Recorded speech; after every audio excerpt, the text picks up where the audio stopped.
말씀으로 여는 하루. 안녕하세요. 말씀으로 여는 하루의 이미경 집사입니다.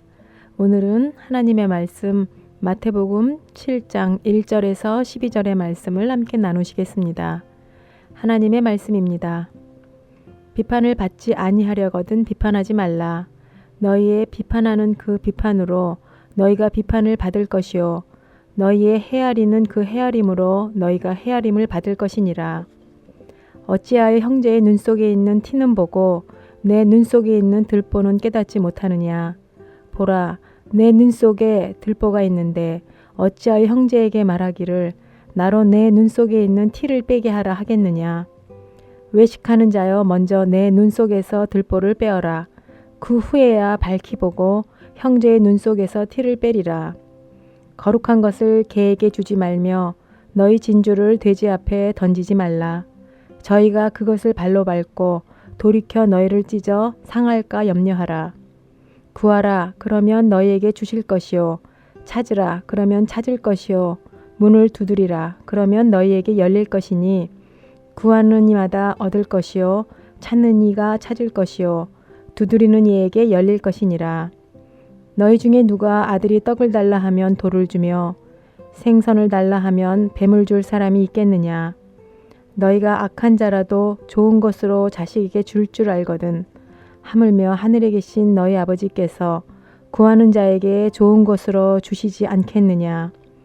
그러므로 무엇이든지 남에게 대접을 받고자 하는 대로 너희도 남을 대접하라. 이것이 율법이요 선지자니라. 하나님의 말씀은 얼마나 오묘하고 특별한지 하나님의 영으로 쓰여진 저자가 한 분 성령님이심을 다시 한번 깨닫게 됩니다. 1절의 말씀이 오늘은 12절의 말씀과 서로 화답하듯 연결되면서 같은 메시지를 주고 계심이 놀라운 발견으로 제게 다가옵니다. 오늘 말씀만 잘 깨닫고 삶에 적용해도 나의 삶을 통해 하나님이 기뻐하시는 성령의 열매를 풍성히 맺을 수 있을 것 같습니다. 1절에 비판하지 말라고 말씀하십니다. 이 말씀을 읽을 때 제 머릿속에 가장 먼저 떠오른 단어가 있습니다. 그 첫 단어는 관계입니다. 관계라고 하면 누군가 나와 연결되는 타인과의 설정이 필요합니다. 여기까지는 누구나 다 아는 바입니다. 그러나 하나님을 믿는 사람에게는 타인과의 관계를 생각할 때 항상 더불어 생각해야 하는 관계가 있습니다. 바로 하나님과의 관계가 기본적으로 가장 기초되어야 합니다. 그런 하나님과의 우선적인 관계를 전제로 오늘 주시는 말씀을 잘 깨달으면 보배로운 말씀으로 우리의 삶을 비춰줄 것 같습니다. 하나님과의 관계가 전제되지 않으면 오늘 이 귀한 말씀은 이렇게 표현할 수 있을 것 같습니다. 거룩한 것을 개에게 주지 말며 너희 진주를 돼지 앞에 던지지 말라. 저희가 그것을 발로 밟고 돌이켜 너희를 찢어 상하게 할까 하노라. 오늘 본문의 말씀을 믿음으로 받으면 귀한 진주값이 될 것입니다. 그러나 믿음 없이 받으면 오히려 세상에서 어리석은 자 취급을 받게 될런지도 모릅니다. 왜냐하면 세상의 기준과 하나님의 기준은 아주 다르기 때문입니다. 그런 다름 가운데에서 하나님의 사람은 하나님의 말씀이 보여주시는 방향으로 나아갑니다. 때론 당장의 어려움에 처할 수도 있지만 우리가 믿음의 선택을 한다는 것은 믿음 때문에 어떠한 어려움도 감수하겠다는 결단이고 의지입니다. 그런데 우리의 중심을 하나님께서는 다 아시고 헤아리신다는 것이 얼마나 큰 위로가 되는지 모릅니다. 어느 누구나 비판받는 것을 좋아하는 사람은 없습니다.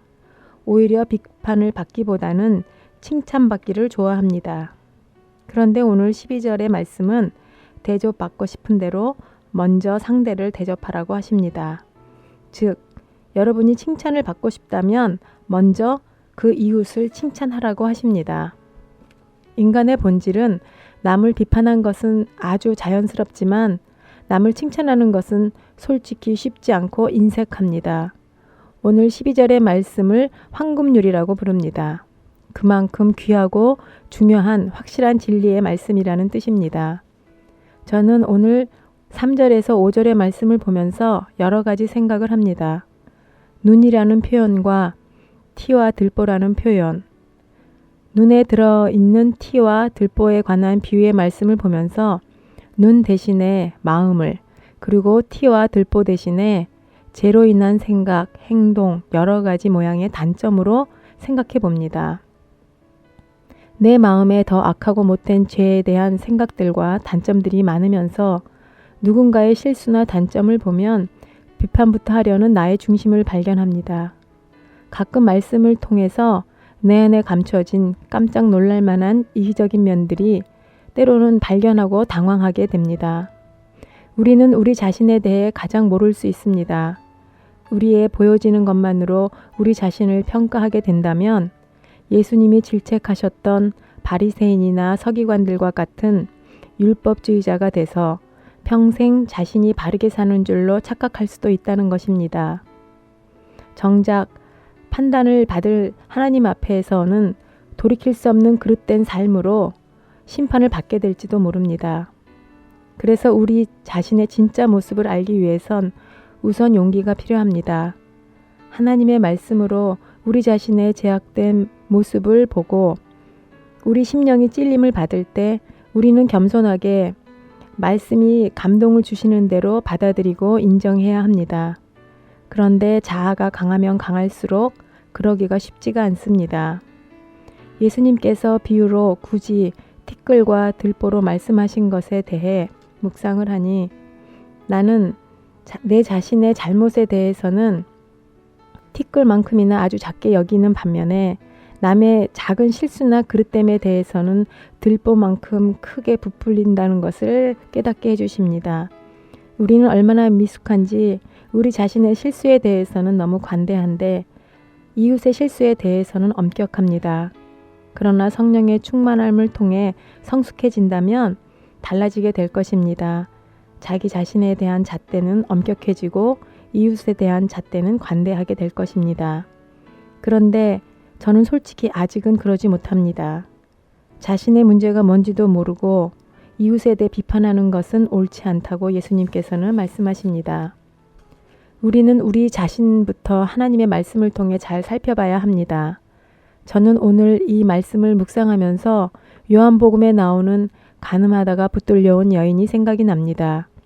여인을 향해 그들의 율법으로 돌을 던지려던 많은 사람들이 있었습니다.